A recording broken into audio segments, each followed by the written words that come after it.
আসসালামু আলাইকুম। Welcome to গ্রামীণ কিচেন উইথ আখি। আজকে আমি আপনাদের সাথে খুবই মজার একটি রেসিপি শেয়ার করব। আর রেসিপিটি হলো সিম টমেটো দিয়ে কালবাউস মাছের তরকারি। আশা করছি আজকের এই রেসিপিটি আপনাদের কাছে ভালো লাগবে। রেসিপিটি রান্না করার জন্য কিছু সিম নিয়েছি, আর সিমগুলো 2 টুকরো করে কেটে নেব। ভালোভাবে কেটে ধুয়ে পরিষ্কার করে 4 টুকরো কালবাউস মাছ নিয়েছি। মাছগুলো ভাজার জন্য চুলায় একটি প্যান বসিয়ে দিয়েছি, আর এতে হলুদ লবণ মরিচ দিয়ে মাখা মাছগুলো দিয়ে দিলাম। এখন মাছগুলো ভেজে নেব। মাছ ভাজা হয়ে গিয়েছে। এই পর্যায়ে তরকারি রান্না করার জন্য চুলায় একটি হাঁড়ি বসিয়ে দিয়েছি। এতে রান্নার তেল দিয়ে দিলাম। তেল গরম হয়ে আসলে 2টা পেঁয়াজ কুচি দিয়ে দিলাম। নেড়ে চেড়ে পেঁয়াজটা হালকা ব্রাউন কালার করে ভেজে নেব।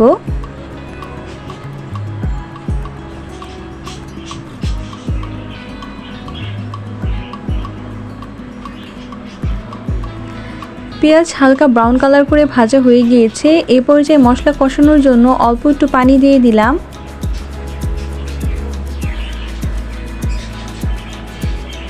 এতে 1 চা চামচ মরিচের গুঁড়া দিয়ে দিলাম। 1 চা চামচ হলুদের গুঁড়া দিয়ে দিলাম।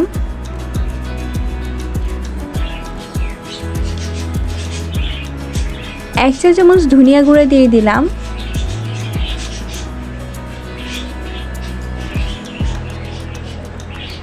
1 চা চামচ আদা রসুন বাটা দিয়ে দিলাম। স্বাদ মতো লবণ দিয়ে দিলাম। এখন নেড়ে চেড়ে মশলাটা ভালোভাবে কষিয়ে নেব।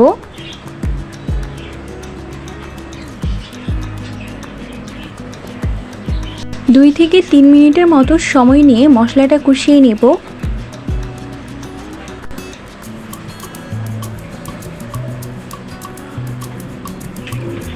মশলা কষানো হয়ে গিয়েছে। এ পর্যায়ে ধুয়ে রাখা সিমগুলো দিয়ে দিলাম। সিমের সাথে একটি আলু লম্বা লম্বা করে কেটে দিয়ে দিয়েছি।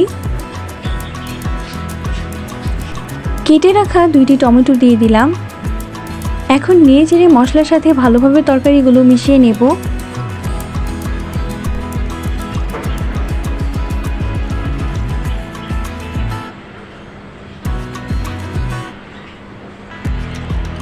নেড়ে চেড়ে তরকারিগুলো ভালোভাবে মশলার সাথে মিশানো হয়ে গিয়েছে। এ পর্যায়ে ঢাকনা দিয়ে ঢেকে 3 মিনিটের মতো তরকারিটা কষিয়ে নেব।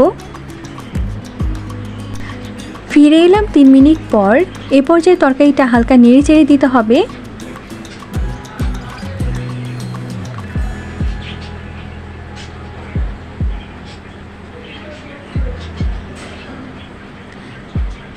নাড়া দেওয়া হয়ে গিয়েছে। এ পর্যায়ে ঢাকনা দিয়ে ঢেকে আরও 2 মিনিটের মতো কষিয়ে নেব। ফিরে এলাম 2 মিনিট পর।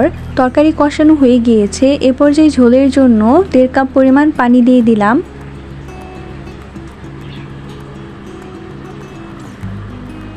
ঝোল দেওয়া হয়ে গেলে চুলার আঁচ হাই হিটে রেখে তরকারিটা বলক উঠিয়ে নেব।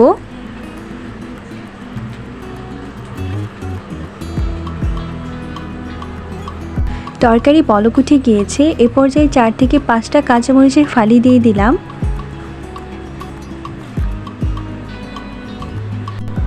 কাঁচামরিচ দেওয়া হয়ে গেলে ভেজে রাখা মাছগুলো দিয়ে দিলাম।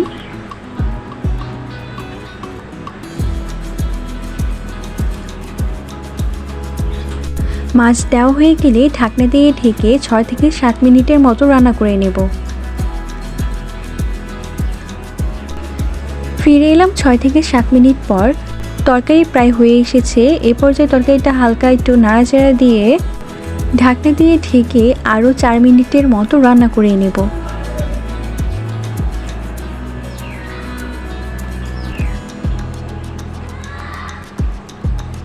ফিরে এলাম 4 মিনিট পর।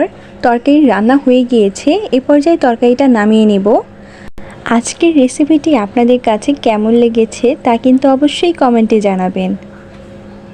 যদি ভালো লেগে থাকে তাহলে লাইক কমেন্ট শেয়ার করতে ভুলবেন না।